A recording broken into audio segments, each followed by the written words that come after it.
வணக்கம், welcome back to my channel Abhi sari embroidery works. இன்றைக்கி நம்ம பேக் ஸ்டிச் ஃபேமிலி பற்றி பார்க்கலாம். பேக் ஸ்டிச் ஃபேமிலியை பேஸாக வச்சு நம்மளால் 6 வகையான ஸ்டிச்சஸ் போட முடியும். அதில் 3 வகையான ஸ்டிச் நம்ம ஆல்ரெடி ரன்னிங் ஸ்டிச்சில் பார்த்த மெத்தடை யூஸ் பண்ணி தான் போடுவோம். ஸோ நம்ம ஃபஸ்ட்டு பேக் ஸ்டிச் எப்படி போடுறது அப்படின்னு பார்க்கலாம். அதுக்கு நீங்கள் ஃபஸ்ட்டு எங்கே ஸ்டார்ட் பண்ணுறீங்களோ அங்கேருந்து பாட்டம்லேருந்து டாப்பில் நீடில் வெளியில் எடுங்க.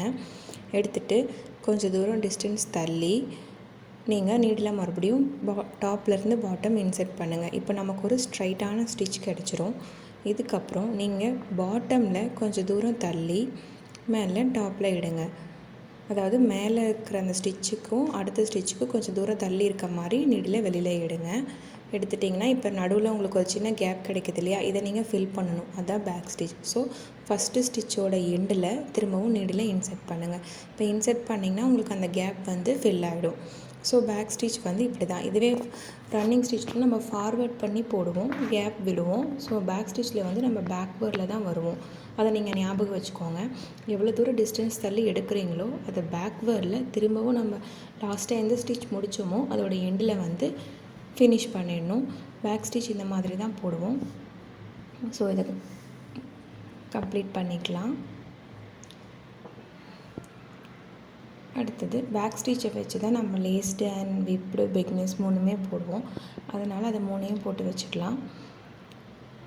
ஃபஸ்ட்டு லேஸ்டு பேக் ஸ்டிச் பண்ணுறதுக்கு ஸ்டார்டிங் பாயிண்ட்லேருந்து நீடில் எடுத்துகிட்டு நம்ம அப் அண்ட் டவுன் போகணும். ஃபஸ்ட்டு ஸ்டிச்சோட பாட்டம்லேருந்தும் செகண்ட் ஸ்டிச் டாப் வழியாக நம்ம வரணும். நம்ம ஆல்ரெடி ரன்னிங் ஸ்டிச் ஃபேமிலிஸ்லேயே லேஸ்டு பார்த்துருக்கோம். ஸோ அது நம்ம ஒரு கர்வ் மாதிரி அப் அண்ட் டவுன் போட்டுகிட்டே வரணும். ஒரு ஸ்டிச்சில் நீங்கள் டவுன்லேருந்து எடுத்திங்கன்னா அடுத்த ஸ்டிச்சில் நீங்கள் டாப் வழியாக இன்செர்ட் பண்ணணும். நீடில் பார்த்திங்கன்னா உங்களுக்கு புரியும். நம்ம செகண்ட் ஸ்டிச்சில் டாப்பில் வருதா, அடுத்து தேர்டில் நீங்கள் பாட்டம்லேருந்து கொடுக்கணும். அடுத்து டாப்லேருந்து நீடில் பாட்டமில் இன்செர்ட் பண்ணணும். அடுத்து பாட்டம்லேருந்து டாப் வழியாக நீடில் இன்செர்ட் பண்ணி வெளியில் எடுக்கணும். இதே மாதிரி போடணும். பட் இந்த ஸ்டிச்சில் நீங்கள் ரொம்ப த்ரெட்டை பிடிச்சி இழுக்கக்கூடாது. இழுத்திங்கன்னா இந்த ஷேப் வராது. நீங்கள் லைட்டாக எந்த அளவுக்கு நீங்கள் அந்த கர்வ் கொடுக்குறீங்களோ அங்கே லைட்டாக சின்னதாக ஒரு ப்ரெஸ் பண்ணிக்கோங்க. ப்ரெஸ் பண்ணிவிட்டு அதுக்கேற்ற மாதிரி த்ரெட்டை விட்டு எடுங்க. ரொம்ப அழுத்தம் கொடுத்திங்கன்னா நம்ம விப்டு ஸ்டிச்சே ரிவர்ஸில் போட்ட மாதிரி இருக்கும், பார்க்க அவ்வளோவா நல்லா இருக்காது. ஸோ நீங்கள் அழுத்தம் லைட்டாக ப்ரெஸ் பண்ணி உங்களோட சைஸ்க்கு ஏற்ற மாதிரி ஃபினிஷ் பண்ணிக்கோங்க. ஸோ லேஸ்டு பேக் ஸ்டிச் உங்களுக்கு பார்க்குறதுக்கு இந்த மாதிரி தான் இருக்கும். அடுத்ததாக நம்ம விப்டு பேக் ஸ்டிச் எப்படி பார்க்குறதுன்னு பார்த்தோம். இதுவும் நம்ம ரன்னிங் ஸ்டிச்லேயே பார்த்துருக்கோம். நம்ம எல்லா ஸ்டிச்சோட டாப்லேயுமே நீடில் இன்செர்ட் பண்ணி எடுத்துகிட்டு வருவோம். அதுதான் நம்ம விப்டு பேக் ஸ்டிச்னு சொல்லுவோம். பார்க்குறதுக்கு 2 கலர் நூலை நம்ம ஒன்றா திரிச்ச மாதிரி இருக்கும். பார்த்திங்கன்னா உங்களுக்கு தெரியும். நம்ம ஸ்டார்டிங் பாயிண்ட்லேருந்து எடுத்துகிட்டு எல்லா ஸ்டிச்சோட டாப்லேருந்து பாட்டம் வழியாக நீடில் எடுக்கணும். எல்லா ஸ்டிச்லேயும் டாப்லேருந்து போட்டு வந்திங்கன்னா உங்களுக்கு இப்போ தெரியுதா, பிங்க் கலரும் எல்லோ கலரும் ஒன்றோட ஒன்று நம்ம திரிச்ச மாதிரி தெரியும். இதுதான் விப்டு பேக் ஸ்டிச். இது நம்ம அவுட்லைன்லாம் யூஸ் பண்ணுறப்போ ரொம்ப நல்லா வரும். அதுக்கு இதை யூஸ் பண்ணுவோம். அடுத்ததாக பார்த்திங்கன்னா பிகினர் ஸ்டிச். இதுவும் பார்த்திங்கன்னா நம்ம ரன்னிங் ஸ்டிச்சில் பார்த்த ஒரு மெத்தடு தான். நம்ம லூப்டு ரன்னிங்னு பார்த்துருப்போம். அதே தான் செகண்ட் ஸ்டிச்லேருந்து ஃபஸ்ட்டு ஸ்டிச் வழியாக வரணும். ஸோ நீங்கள் எங்கே ஸ்டார்ட் பண்ணுறீங்களோ அங்கேருந்து நீடில் எடுத்துகிட்டு 2வது ஸ்டிச்சில் டாப்லேருந்து ஃபஸ்ட்டு ஸ்டிச் பாட்டமுக்குள்ளே வரணும். அப்படி போட்டிங்கன்னா உங்களுக்கு கீழே ஒரு லூப் கிடைக்கும். இதே மாதிரி தான் நீங்கள் கண்டினியூ பண்ணணும். 3rd to 2nd, 4th to 3rd அந்த மாதிரி. நீங்கள் டாப்பில் 4th வழியாக டாப்பில் 3rd வழியாக பாட்டம்லேருந்து மேலே போகணும். அப்படி போகிறப்போ உங்களுக்கு கீழே ஒரு ரவுண்ட் ஷேப்பில் கிடைக்கும், லூப் மாதிரி வரும். நீங்கள் நல்லா வீடியோ பாருங்கள், உங்களுக்கு தெளிவாக புரியும். ஸோ மேலே டாப் வழியாக அடுத்து பாட்டமில் வரணும். புரிஞ்சுதுங்களா? தெளிவாக சொல்கிறேன். இப்போ 4th ஸ்டிச் போடுறீங்க அப்படின்னா 4th ஸ்டிச் டாப்பில் 3rd ஸ்டிச்சோட பாட்டம் வழியாக மறுபடியும் மேலே வரணும். அப்போ தான் கம்ப்ளீட் ஆகும். இதுதான் நம்ம பிகினர் ஸ்டிச்சுன்னு சொல்லுவோம். இதை வச்சு நம்மளால் பீடு எம்ப்ராய்டரி போட முடியும். நான் அடுத்தடுத்து வர வீடியோக்களில் போட்டு காட்டுறேன். அடுத்தது ஓப்பன் பேக் ஸ்டிச். இதுவும் கிட்டத்தட்ட ரன்னிங் ஸ்டிச் மாடலே தான். ஆனால் நம்ம பேக் ஸ்டிச் மாடலில் போடுவோம். ஃபஸ்ட்டு இனிஷியலாக ஒரு ஸ்ட்ரைட் ஸ்டிச் போட்டுக்கோங்க. போட்டதுக்கப்புறமா பேக் ஸ்டிச்சுக்கு எப்படி நீங்கள் பாட்டமில் கொஞ்சம் டிஸ்டன்ஸ் தள்ளி எடுப்பீங்களோ அதே மாதிரி எடுங்க. எடுத்துட்டு இப்போது நீங்கள் வந்து பேக் ஸ்டிச்சுக்கு அதோட எண்டில் போய் ஃபினிஷ் பண்ணுவீங்க. அப்படி பண்ணக்கூடாது. கொஞ்சமாக டிஸ்டன்ஸ் விட்டு நீங்கள் நீடில் இன்சர்ட் பண்ணணும். இப்போ தெரியுதுங்களா, உங்கள் 2 ஸ்டிச்சுக்கும் நடுவில் வந்து ஒரு சின்ன டிஸ்டன்ஸ் தெரியும். இதே தான் நமக்கு ரன்னிங் ஸ்டிச்சில் பார்க்குறதுக்கு உங்களுக்கு ரன்னிங் ஸ்டிச் மாதிரி தெரியலாம். ஆனால் இது ரன்னிங் ஸ்டிச் கிடையாது. ஏன்னா ரன்னிங் ஸ்டிச்னால் நீங்கள் ஃபார்வர்ட் பண்ணி தான் போவீங்க. இது வந்து பேக்வேர்டில் போடணும். ஓகே, எங்கே எடுக்கிறீங்களோ நீடில் அது பேக்வேர்டில் போட்டுட்டு வரணும். அதனால தான் இது ஓப்பன் பேக் ஸ்டிச் அப்படின்னு சொல்கிறோம்.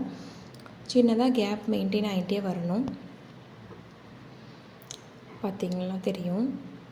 ஓகே, அடுத்ததாக வந்து நம்ம ஸ்ப்ளிட் பேக் ஸ்டிச் எப்படி போடுறது அப்படின்னு பார்க்கலாம். இது ஒரு வகையான செயின் ஸ்டிச் மாடல் அப்படின்னு சொல்லலாம். ஏன் அப்படின்னா, நீங்கள் இனிஷியலாக ஒரு ஸ்ட்ரெயிட் ஸ்டிச் ஃபஸ்ட்டு போட்டுக்கோங்க.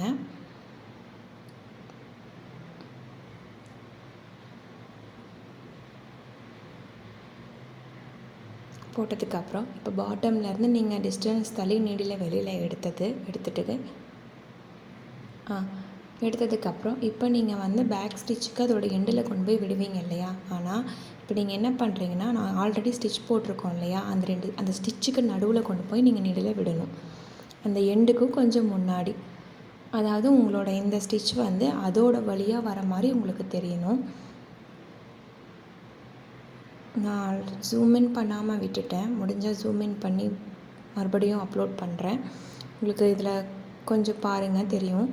நீங்கள் வந்து எந்த ஸ்டிச் எடுக்கிறீங்களோ அதோட எண்டில் முடிக்காமல் கொஞ்சம் தூரம் இன்னும் உள்ளே தள்ளி அந்த ஆல்ரெடி போட்டிருக்க ஸ்டிச்சுக்கு நடுவில் இன்சர்ட் பண்ணி எடுங்க. உங்களுக்கு இப்போ லைட்டாக பார்த்தீங்கன்னா தெரியும், செயின் ஸ்டிச் மாடலில் வர மாதிரி இருக்கும். அந்த ஆல்ரெடி இருக்க அந்த த்ரெட்டுக்குள்ளே இன்சர்ட் பண்ணி எடுக்கணும். ஓகே, இது வந்து தான் ஸ்ப்ளிட் பேக் ஸ்டிச். அடுத்து ஹெரிங் போன் ஸ்லைடர் வந்து பார்க்கலாம். இதுக்கு நீங்கள் பேரலாக ஃபஸ்ட்டு போடணும். பேரலல்னு சொல்கிறத விட ஸ்டெப்டுன்னு சொல்லணும். ஏன்னா ஃபஸ்ட்டு நீங்கள் ஒரு பேக் ஸ்டிச் போட்டு வச்சுக்கோங்க.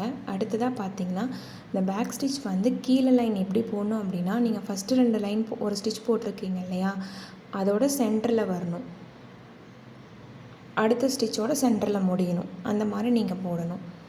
நம்ம ஸ்டெப்டு ரன்னிங் பார்த்துருந்தவங்களுக்கு இது புரியும்.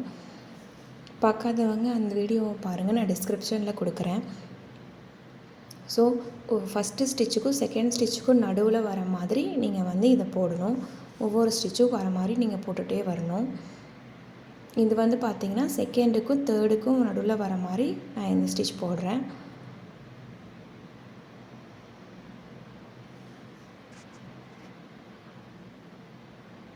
ஸோ அடுத்தது வந்து 4th ஸ்டிச்சுக்கும் 3rd ஸ்டிச்சுக்கும் நடுவில் வர மாதிரி எடுத்துக்கிறேன்.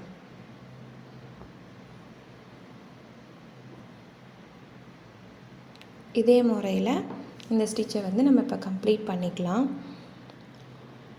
இது பேக் ஸ்டிச் தான், பட் என்னென்னா கொஞ்சம் ஸ்டெப்டாக போடுறோன்னு வைங்களேன், அப்போ தான் வந்து இது பார்க்குறதுக்கு நல்லாயிருக்கும். அதனால் அடுத்ததாக வந்து இப்போ இதில் வந்து நம்ம இன்னொரு கலர் நீடில் எடுத்துகிட்டு கீழே பாட்டம்லேருந்து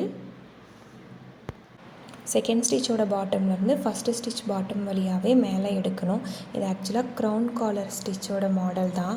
ஸோ அடுத்தது வந்து பார்த்திங்கன்னா, அதே ஸ்டிச்சில் மேலே ஒரு லூப் வர மாதிரி விட்டுட்டு அடுத்த ஸ்டிச் வழியாக எடுக்கணும் கீழே. நீங்கள் வீடியோ தெளிவாக பாருங்கள். ஒவ்வொரு தடவையும் நீங்கள் இன்சர்ட் பண்ணும்போது அந்த ஆரஞ்சு கலர் த்ரெட்டு நான் கொடுத்துருக்கேன் இல்லைங்களா, அதோட பாட்டம்லேயே தான் அதாவது அந்த நூலுக்கு அடியிலேயே தான் நீங்கள் இன்சர்ட் பண்ணணும். ஸோ அப்போ தான் உங்களுக்கு ஒரு லூப் வரும். இந்த வீடியோ உங்களுக்கு தெளிவாக புரியணும் இந்த ஸ்டிச் அப்படின்னு சொன்னீங்கன்னா, நீங்கள் க்ரௌன் கலர் ஸ்டிச் பாருங்கள். ரன்னிங் ஸ்டிச்சோட ஃபேமிலிஸில் நான் போட்டிருப்பேன், அந்த வீடியோவை செக் பண்ணி பாருங்கள்.